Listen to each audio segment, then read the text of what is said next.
Hi, அனைவருக்கும் sweet வணக்கம். Welcome to yet another Greek mythology. காதலுக்காக ஒருத்தன் எவ்வளவு தூரம் வரைக்கும் போலாம்?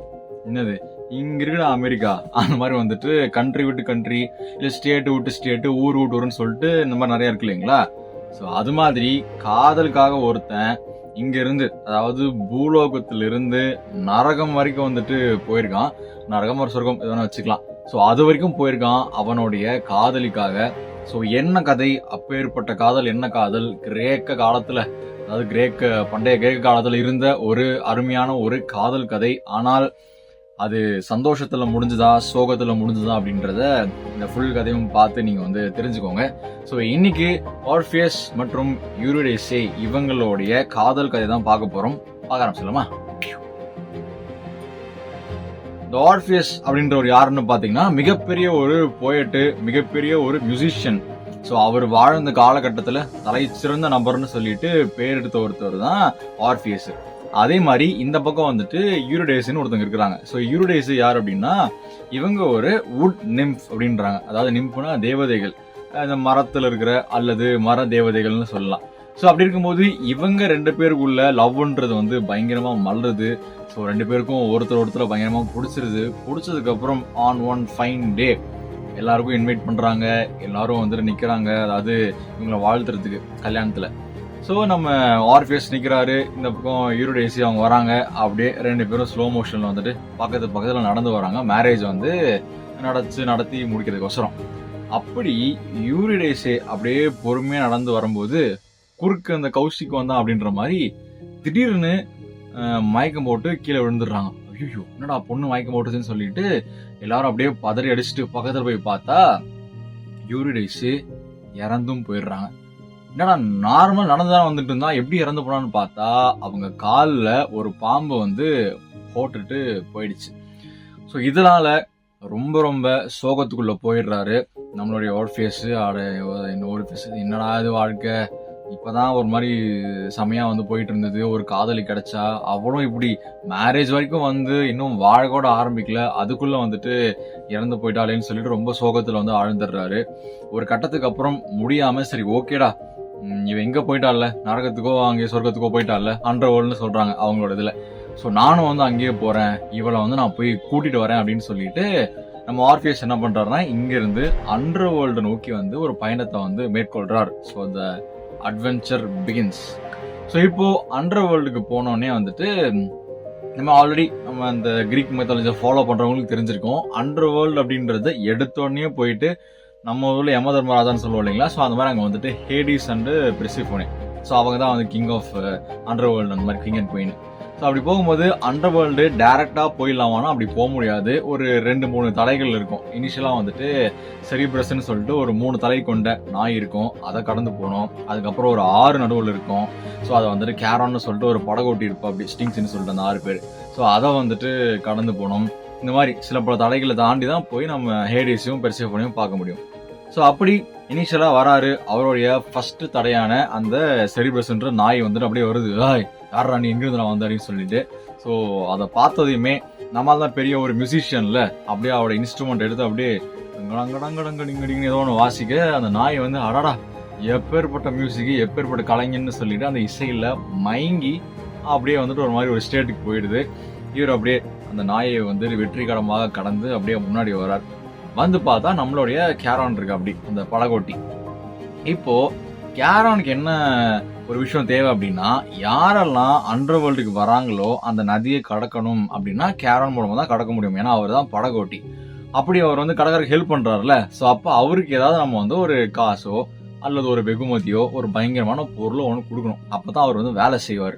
இவர்கிட்ட எதுவுமே இல்லை. யாருக்கிட்ட நம்ம வந்துட்டு ஆர்ஃபியஸ் கிட்ட, சரி ஐயோ என்னடா எதுவுமே இல்லைன்னு சொல்லிட்டு, சரி இவருக்கு ஒரு பாட்டை போடுவோம் அப்படின்னு சொல்லிட்டு அங்க இன்னொரு பாட்டை போட்டு பயங்கரமா பார்த்தோன்னே நம்ம கேரானோ, நான் கண்டதுலயே நீதானப்பா சிறந்தவர் அப்படின்னு சொல்லிட்டு உனக்கு நான் ஃப்ரீயாவே ரைடு கொடுக்குறேன், வா ஏறு உள்ள அப்படின்னு சொல்லிட்டு எந்த ஒரு கோடிக்கீடுலாம் கேட்காம அவரே வந்துட்டு போயிட்டு இறக்கி விட்டுறாரு. ஸோ இப்போ ஒரு வழியாக இதெல்லாம் கடந்து தாண்டி ஹேடிஸ் மற்றும் பெர்சிஃபோனே அவர்களை போய் நம்ம ஆர்ஃபியஸ் வந்து மீட் பண்றாரு. மீட் பண்ணிட்டு இந்த மாதிரி என்னுடைய காதலி ஒருத்தர் இருக்கா யூரிடிஸ்ன்னு சொல்லிட்டு, அவ வந்துட்டு இன்னும் ரொம்ப நாள் என் கூட சேர்ந்து வாழணும், தவறுதலா ஒரு சில ஏதோ இந்த பாம்பு வந்து போட்டு போயிடுச்சு, இதை நீங்க தயவு செஞ்சு மறுபரிசீலனை பண்ணுங்க. என்னைய எப்படியாச்சும் என்னுடைய காதலை கூட சேர்த்து வைங்க, நான் வந்து அவ கூட ரொம்ப நாள் வாழணும்னு சொல்லிட்டு ரொம்ப ஃபீலிங் ஆகவும் எமோஷனலாகவும் வந்துட்டு பேசுறேன். அப்படி இதை பார்த்ததுமே ஆக்சுவலி இவங்க 2 பேருமே வந்து லவ் மேரேஜ் மாதிரி தான் கிட்டத்தட்ட, ஹேடிஸும் பெர்சிஃபோனியும். ஸோ 2 பேரும் வந்து காதலுக்கா இவ்வளோ தூரம் வந்திருக்காங்கப்பா அப்படின்னு சொல்லிட்டு லைட்டா மனம் வெம்பி, சரிப்பா ஓகே உன்னுடைய விஷயம் வந்து கிராண்டடு வழங்கப்படும், ஆனால் ஒரு கண்டிஷன் அப்படின்னு சொல்றாரு. என்ன கண்டிஷன் அப்படின்னு கேட்டீங்கன்னா, இந்த அண்டர்வேர்ல்ட விட்டு நீ வந்துட்டு போவே இல்லையா, ஸோ அப்படி போகும்போது அந்த மலையெல்லாம் ஏறி போவ, அப்படி ஏறி போகும்போது நீ எக்காரணத்து கொண்டும் பின்னாடி திரும்பி பார்த்துடக்கூடாது. அப்படி நீ பின்னாடி திரும்பி பார்த்துட்ட அப்படின்னா உனக்கு வாழ் கிடைக்க மாட்டா, அவ போனதுதான் அப்படின்னு சொன்னா இவருக்கும் ரொம்ப ஹாப்பி. அவ்வளவுதானே, அதெல்லாம் நான் திரும்பி பார்க்க மாட்டேன், என்ன ஆனாலும் திரும்பி பார்க்க மாட்டேன், மலையே இடிஞ்சு விழுந்தாலும் பார்க்க மாட்டேன், நேராக தான் போவேன்னு சொல்லிட்டு அவங்களுக்கு தேங்க்ஸ் சொல்லிட்டு அந்த இடத்துல இருந்து நடைய கட்டுறாரு. ஸோ ஆனாலும் மைண்ட்ல திக்குன்னு அடிக்குது, ஒருவேளை பின்னாடி வந்து யூரிடேசி வருவாளோ, அவளை பார்த்துடலாமான்னு சொல்லிட்டு லைட்டா உள்ள வந்து எண்ணங்கள்லாம் வருது. இருந்தாலும் கண்ட்ரோல் பண்ணிக்கிட்டு சரி ஓகே நேராகத்தான் போவேன் அப்படின்ற மாதிரி வந்துட்டு நேராக போயிட்டே இருக்கிறாரு. கிட்டத்தட்ட அந்த மலை உச்சியை வந்துட்டு அப்படியே ஏறி இறங்கினா வெளியே போயிடலாம்.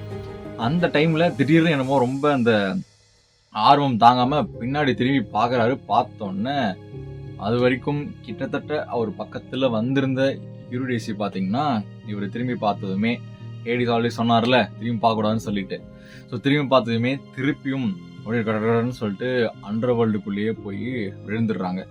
ஆடா ஆண்டவா, என்னாலேயே வந்துட்டு என்னுடைய காதல் என்னுடைய அந்த காதலியை வந்து காப்பாற்ற முடியாமல் போயிடுச்சேன்னு சொல்லிட்டு ரொம்ப வந்துட்டு சோகத்திலையும் ஃபீலிங்ஸ்லையும் வந்துட்டு ரொம்ப திருப்பியும் டிப்ரெஷன் ஸ்டேட்குள்ளே போயிடுறாரு. அதுக்கப்புறம் பூலோகம் வந்துட்டு என்னடா சித்தம் போக சிவம் போக்குன்னு சொல்லி உட்காந்துட்டு இருக்காரு. ஆனால் அந்த டைம்ல என்ன பண்றாருன்னா, ஒரு சில பாடல்கள்லாம் வந்துட்டு அந்த பூமியில எக்ஸிஸ்டிங் காதலர்ஸ் இருப்பாங்களே, லவ்வர்ஸ் இருப்பாங்களே, ஸோ அவங்க எல்லாருக்குமே அவங்க லைஃபுக்கு இவர் வந்து ஒரு மியூசிக் டைரக்டரா மாறிடுறாரு. ஸோ அவங்க லைஃபை வச்சு அவங்களுடைய காதலுக்காக இவர் சில பல பாடல்லாம் போட்டுட்டு அப்படியே வாழ்க்கை உண்டுன்னு போயிட்டு இருக்கிறாரு. மீன்வயல் இவரை நிறைய பேர் வந்துட்டு லவ்க்கும் அப்ரோச் பண்ணியிருக்கிறாங்க, எனக்கு ரொம்ப பிடிச்சிருக்குது, நான் அவங்களை லவ் பண்றேன் அப்படின்னு சொல்லிட்டு. ஆனா நம்ம ஆர்ஃபியஸ் என்ன சொல்லியிருக்காருன்னா, என் காதல் ஒன்லி ஃபார் யூரோடேஸே, நீ எவனுக்கும் இடம் இல்லைன்னு சொல்லிட்டு நம்ம தளபதி விஜய் அந்த மாதிரி வந்துட்டு ஒரு மோட்ல இருக்கிற அப்படி ஒரு இதுல ஒரு முட்டு தான் போக்கும் அப்படின்ற மாதிரி. ஸோ ஃபைனலா இப்படி போயிட்டு இருக்க லைஃப்ல பாத்தீங்கன்னா மேனாட்ஸ் அப்படின்னு சொல்லப்படுற ஒரு அரக்கிகள்னு வச்சுக்கலாமே. அப்படி ஒரு கொடூரமான அந்த ஒரு அரக்கிகள் என்ன பண்றாங்கன்னா, போய் ப்ரொபோஸ் பண்றாங்க, என்னைய நீங்க வந்து மேரேஜ் பண்ணிக்கோங்கன்னு சொல்லிட்டு. ஆனா நம்மளால தான் ஆல்ரெடி காதல் தோல்வியில் இருக்கிறார் இல்லையா, அதனால வந்துட்டு அதெல்லாம் முடியாது அப்படின்றாரு. அதுல கடுப்பாயி அந்த மாதிரி ரொம்ப வந்துட்டு வெஞ்சன்ஸ் பிடிச்சி நம்ம ஆர்ஃபியஸை வந்து தீர்த்து கட்டிடுறாங்க. ஸோ இவரும் இறந்து போறார். ஃபைனலா இறந்ததுக்கு அப்புறம் 2 பேரும் சொர்க்கம் ஆர் ஹெவன், அண்டர்வேர்ல்டு பேசிக்கா. ஸோ அங்கே 2 பேரும் இன்ன வரைக்கும் சந்தோஷமா வந்து அந்த ஸ்டிங்ஸ் அப்படின்னு சொல்லப்படுற நதி பக்கத்தில் வாழ்ந்துட்டு இருக்கிறாங்கன்னு சொல்லிட்டு கிரேக் மைத்தாலஜி வந்து சொல்லுது.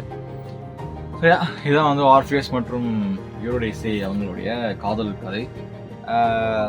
இதில் பின்குறிப்பாக நான் ஒன்று போட்டுக்கிறேன், இது மாதிரி நம்மளுடைய இதிகாசங்கள்லையும் மைத்தாலஜிலையுமே நிறைய கதைகள் இருக்கு. ஆனால் அதெல்லாம் நம்ம அடுத்து பார்ப்போம். ஸோ எனக்கு தெரிஞ்சு இன்னும் ஒரு சில எபிசோட்ஸில் இந்த கிரீக் மைத்தாலஜி முடிஞ்சிடும்னு நினைக்கிறேன். நான் இதுக்கு அடுத்தது வந்து இஜிப்சியன் மைத்தாலஜிக்குள்ள நுழையலாம்னு இருக்கிறேன். ஸோ அதுக்கும் உங்களுடைய சப்போர்ட் கொடுங்க. So that's it for today. மீண்டும் உங்களை நாளை மற்றும் ஒரு வீடியோ சந்திக்கிறேன். தேங்க்யூ, பாய்.